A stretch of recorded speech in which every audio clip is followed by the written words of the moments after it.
50 Israelis now diagnosed. 80 are now in serious condition, another 81 in moderate condition, and the rest are exhibiting mild symptoms, relatively speaking. But 16 have now sadly passed away, and the latest victim was just 58 years old, although he had very significant pre-existing conditions.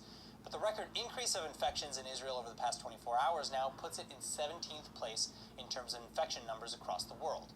And the most shocking case, perhaps, across the country is that of a 22-year-old man who is now in serious condition after contracting COVID-19, despite having no pre-existing medical conditions whatsoever. He's currently sedated and hooked up to a ventilator at Asuta Hospital in Ashdod. An advisor to Israeli Prime Minister Netanyahu has also now been diagnosed with the virus, raising concerns that the Israeli Prime Minister could be exposed himself. It's likely that the Premier and other aides or lawmakers will need to adhere to the Health Ministry's guidelines and enter a 2-week quarantine.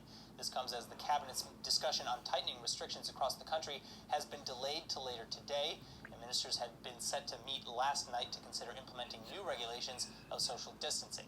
The new rules would have reportedly included keeping all non-essential workers at home, restricting people to within 2 or 3 kilometers of their homes when buying groceries and supplies, possibly reducing maximum group sizes to just 2 people, and telling supermarkets to allocate special hours for the elderly shoppers. The Health Ministry is predicting that public schools are unlikely to resume after the Passover holiday, which ends on April 15th, and that the amounts of serious COVID-19 cases in Israel will double by the end of this week.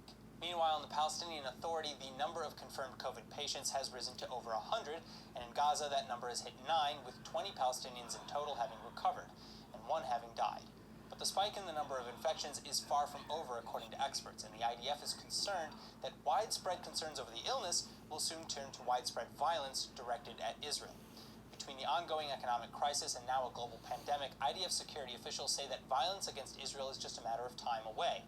At least 106 patients are now confirmed in the West Bank alone, after 2 more Palestinians tested positive for COVID-19.